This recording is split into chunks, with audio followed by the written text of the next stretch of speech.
Light. It's all around us. We turn it on with the flip of a switch so we don't bump into things in the dark. We take it for granted. We know what it is. We use it every day. We can't live without it, and yet we don't understand it. That's what this webinar is all about. It's all about understanding light. Hi, I'm Kevin Ames, the Photofocus Director of Content, and I want to welcome you to this Drobo Photofocus webinar on understanding light. There are two qualities of light, harsh and soft. There are also three properties for each of those qualities, and they're the same: color, direction, and brightness.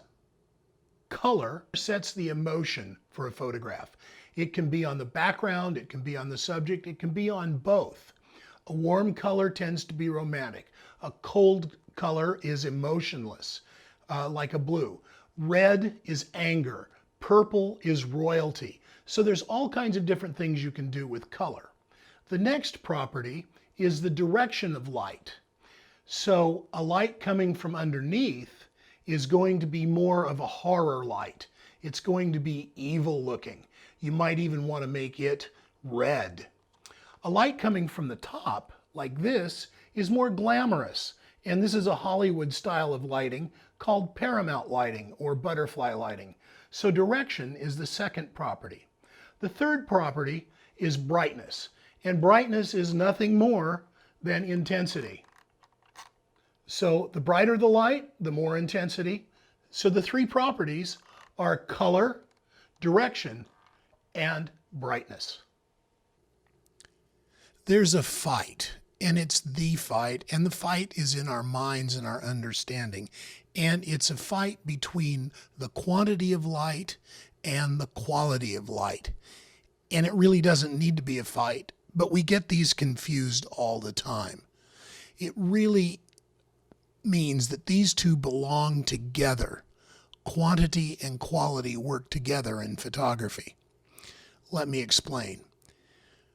We really need to understand the difference between harsh light and soft light. So let me ask a question. When you move closer to a light, is it harsher or softer? Think about it for a moment. When you move in close to a light, does the quality become harsher or softer? Well, the answer is it becomes softer. That's the quality part. It also becomes brighter. That's the quantity part. Most popular answer for this question is harsher. Why? Well, the reason is as you get closer to a light, it gets larger. The larger the light, the softer it is. And it also gets brighter. Where do we normally think about bright light happening? Yep, outside. We're here in the Nevada desert, and it's hot, and it's bright. And the shadow cast is sharp because the source of light, the sun, is so very, very far away.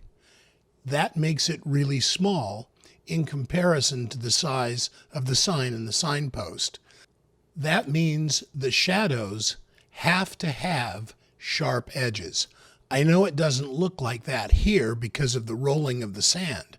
So let's move in closer, and you can see those are very sharp shadow edges.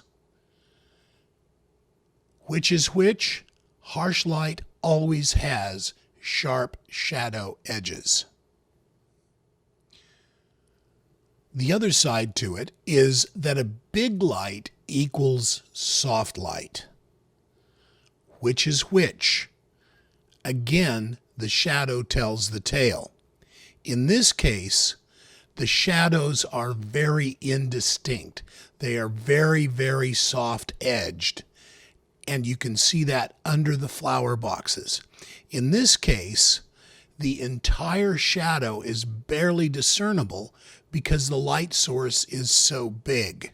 Now, There's another tell in this particular image that gives you an idea how big the light source is, and that's in the reflection of the wrap around the flower. It's reflecting the light source, which in this case is the entire sky. And we have to admit, the sky is really big compared to a pair of windows in a building. So, soft light is determined by a soft shadow edge, always. Next, I want to show you a free light quality checker that you always have with you so you can test the softness or harshness of the light around you. Making the tools you need to check the shadows are really easy. All it takes is your two hands. So turn the palms away from yourself. Go ahead and do this with me. Put your fingers together. Now face your palms towards each other. If the light is coming towards this hand, we're going to use this hand as the indicator. So what we're going to do is put the index finger up, make a fist with the rest of it. You can see what it looks like. And then I'm going to put them together so there's a gap. When I want to know what the shadow is, I just look at the light and move my finger and I can see the quality. In this case, it's soft because it's not a distinct shadow edge. When the light is far away, the shadow my finger casts on my hand is very distinct with sharp edges. Let's look at the quality checker again. The light is very far away, the background is reasonably bright, and the reflection of the light, the specular highlight in her fingernail, is small. So those things are indicators that it's harsh light. The big indicator, though, is always the shadow. Compare that to the light up close. The background gets darker because we have to change the exposure because the light is brighter. That's the quantity part of this. Also notice the catch light in her fingernail is much, much larger. It extends the entire length of the nail. And of course, the final determinant, the shadow. It's incredibly soft and it's very, very hard to see. So this is soft light. The light is close. It's very large in comparison to the subject. On top, harsh light. On the bottom, soft light. You can see the comparison here, and it makes it very easy to use this tool whenever you're confused or wondering what the quality of the light is you're working with. Now that we know that a small light source casts a distinct shadow, harsh light, and a big one gives a really soft edge shadow, soft light, let's look at some examples and compare them. This is a great example of harsh light, and here are the places to look. The shadow cast on the background. On her forehead, you can see the sharp edges of individual hairs, and under her chin, there's a distinct shadow edge. You can also look off of her nose under her right eye, and you'll see that there's a distinct harsh shadow. Now, let's take a look at soft light. Here's the same pose, but with soft light. You can see the differences in these shadows.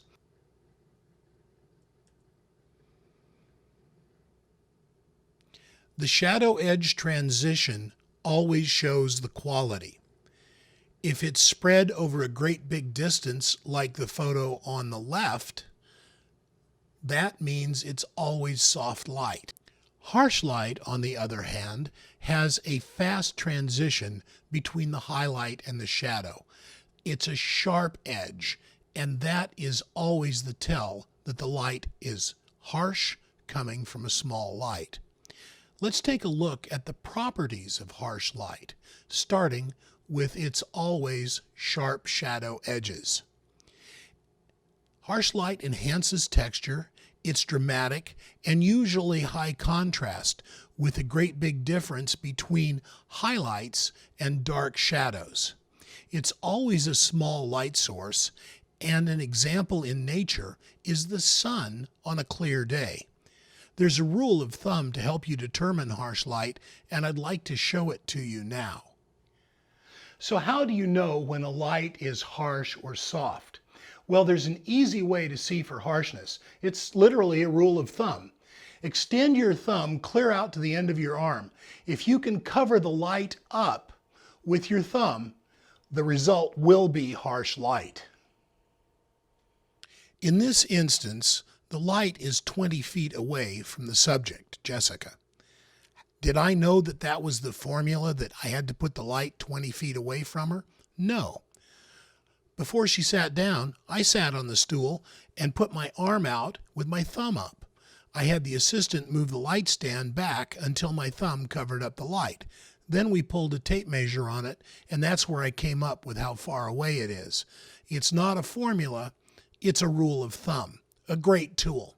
Just be careful when you're outside checking out the sun, because you can damage your eyesight. Trust that the sun is always a harsh light source when it's in a clear sky. There is a term I'd like to share, and that's the source of light. So this is where the light comes from. You can also call it the origin, but that's where the light begins. Sun on a bright sunshiny day, or in the studio, this flash head. This is the exact same setup as the one before. The only difference is there's a diffusion panel. Think of it as a porta-cloud between the source of light and the subject. The terms are going to change, and we'll get into that after a quick review of the properties of soft light. Blurred shadow edges, in this case almost indistinguishable from the background. Soft light reduces texture. It smooths skin. It tends to be very romantic. It also tends to be low in contrast, with not a large difference between the brightness of the highlights and the darkness of the shadows. It's always a large to very large light in relationship to the subject. And in nature, a great example is a cloudy, overcast day. We've got a new term now. The flash head becomes the origin of light because it's lighting up the porta-cloud or the diffusion panel. The diffusion panel is illuminating the subject, so it becomes the source. On a cloudy day, the sun is the origin of light, and the clouds are the source of light. These are distinctions that help you understand what to do when working to create different kinds of light and controlling their qualities. So let's put the two pictures of Jessica side by side again and take a closer look. What I want you to see now is how harsh light affects the skin. On the left, the photograph lit by harsh light has a lot of texture in the skin, a lot more than shows with soft light. Why?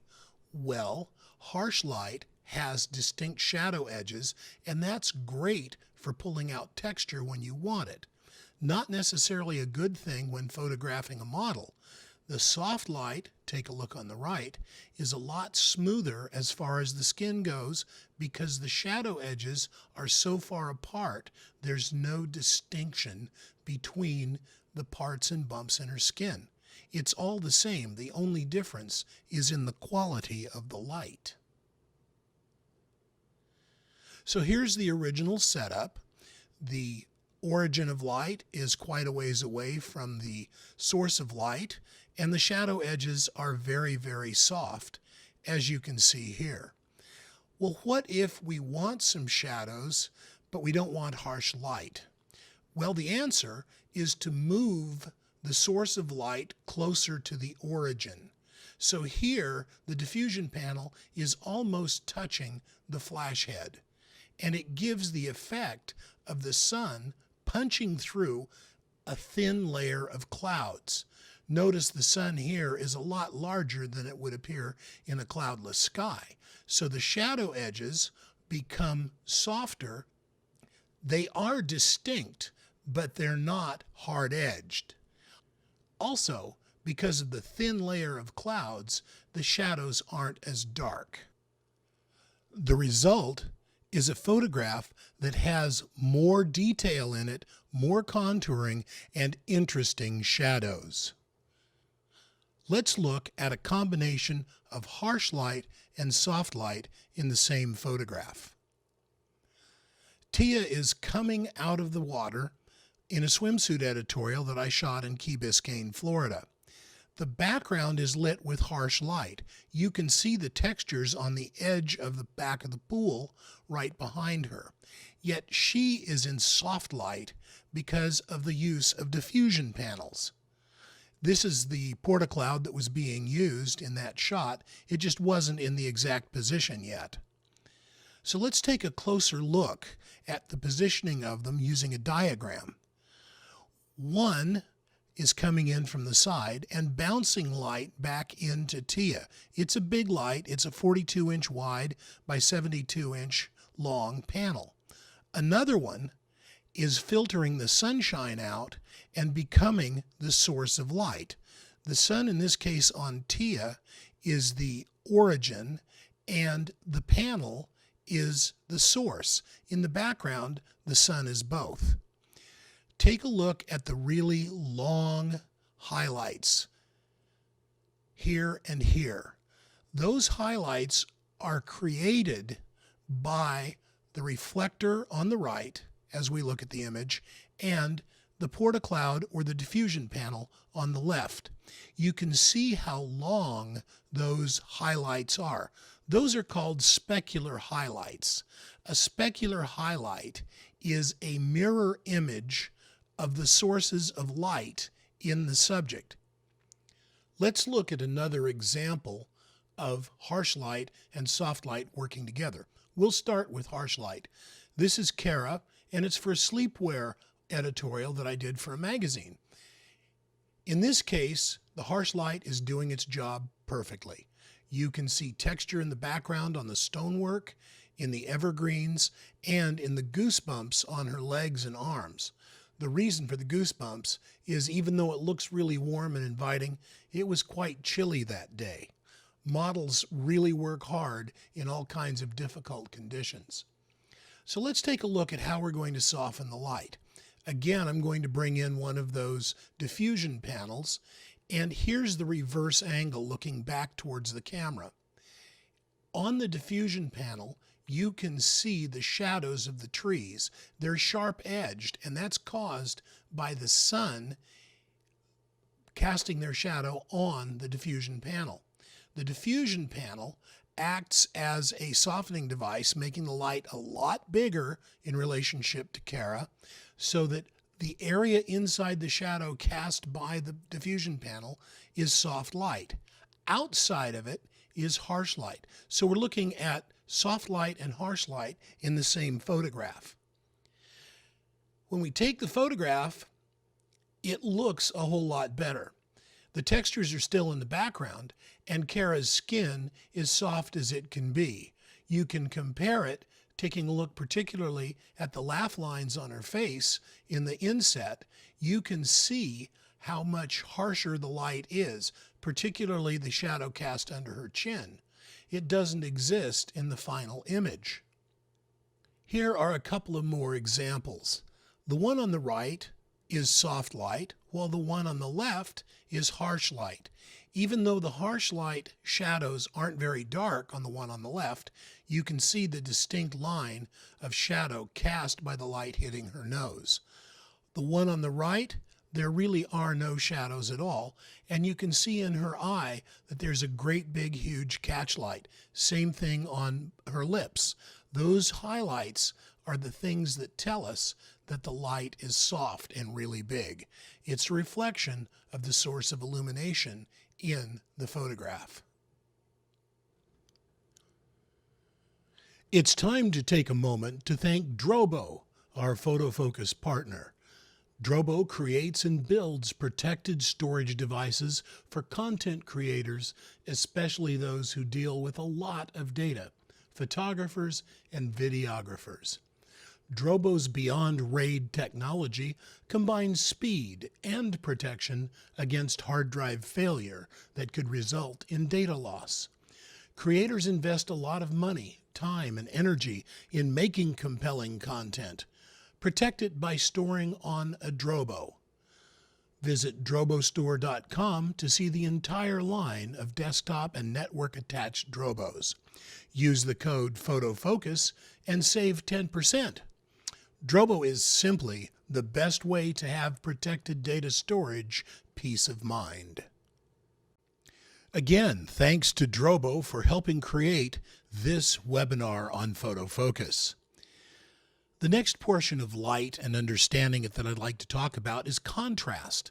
And contrast is an integral part of our lighting scenarios. We've got to understand this because we use it all the time. So let's start by understanding what it is. Contrast describes a quantity of light in a photograph, and it is the difference in brightness between the highlights and shadows. If you want to be extremely technical, it's measured in f-stops with a reflected meter. Not really important to know because we can see the contrast in our photograph either on the back of the screen of our camera or on the computer. Now, a word of caution, when you're judging that, make sure that your monitor, either on the camera or on your computer, is at about half brightness, because otherwise, if it's too bright, the contrast is going to look lower, and I'll explain why that works in just a second. Contrast is our creative choice. We get to decide how dark the shadows are or how open they are. And the only way to lower contrast is to add light to the shadows. Let's take a look at an example. Laura here is standing outside in bright sunshine. Take a look at the shadow edge. It's harsh light, and the shadow itself is really dark. I'm going to bring in a reflector on her left-hand side and take a look at what happens. Several things. First of all, the thing that does not happen is the quality of light does not change even though the quantity of light is increased. The shadow edge is just as sharp as it was before. The next thing that happens is the saturation lowers. So the colors in her top and her pants aren't as intense as they were in the higher contrast image. Let's put these side by side so you can see what I'm talking about. Here is the high contrast saturated image. Next to it is the lower contrast version. Notice her top is now much lighter. That is a lowering not only of contrast, but of saturation. Think about it this way. If you take a bucket of red paint, that red paint is purely saturated red. Add white paint to it, it becomes pink. The white paint lowers the saturation. That's exactly what's happened here. Also, if you look at the softer image, and I shouldn't use the word softer, the lower contrast image, because it's still harsh light, her skin looks smoother because the shadow. Those are the properties of contrast, which is a quantity part of a photograph. Contrast is not a quality, it is a quantity, and that's the takeaway. This photograph is lit with soft light, very soft light. There is no sharp shadow edge on the right-hand side of her face. What you're seeing is a very soft edge. The shadow running down the center of her nose is kind of confusing. And what happens when a shadow goes across a curved surface, it can't be sharp because of the curvature of the edge. So her nose is curved, and that's why that shadow looks soft. So you always want to look for the cast shadow. In this case, it would be on the opposite side of the highlight. When I bring in a reflector, the contrast changes immensely. Now it is a super low contrast image. And several things happen. First, we lose a lot of detail in her face. Her nose tends to merge with her cheeks, and her chin merges with her neck. At the same time, a lot more detail shows in her hair. So lowering contrast has to be done carefully and to a purpose. Let's put them side by side. Here's the high contrast version and the low contrast version. The reason the low contrast version works so very well is because there's really great contrast in her face, in her dark eyes and eyebrows, and her lips. That draws our attention to the image.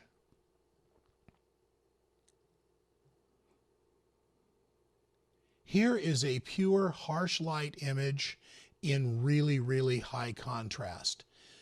There's detail in her hair on the left side as we look at it. On the right side, there's practically no detail at all. So it's extremely high contrast and done on purpose. In this particular instance, this was photographed this way, and there's no way to get more light back into those shadows. Contrast can also be changed in post-production. It's important to note that it's always easy to make shadows darker in post. If they're not light enough to begin with, it's very, very difficult, if not impossible, to lighten shadows lowering contrast after the fact of the photograph being made. So a vignette like this one is a change in contrast between the background and the subject.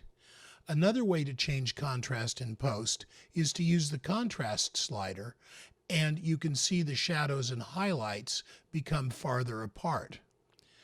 This becomes an aesthetic decision. As I said earlier about contrast, it is a creative choice that photographers make. Let's review some lighting terms. The first one is shadow edge. The shadow edge determines whether the quality of light is harsh or soft. The specular highlight, also known as a catch light, is a mirror image of the source of illumination in the subject.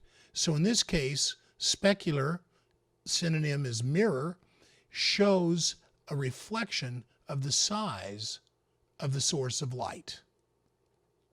I hope you've enjoyed this Photofocus Drobo webinar on understanding light. No matter what you do when you're making photographs, remember, the shadow tells the tale as to the quality of the light you're working with.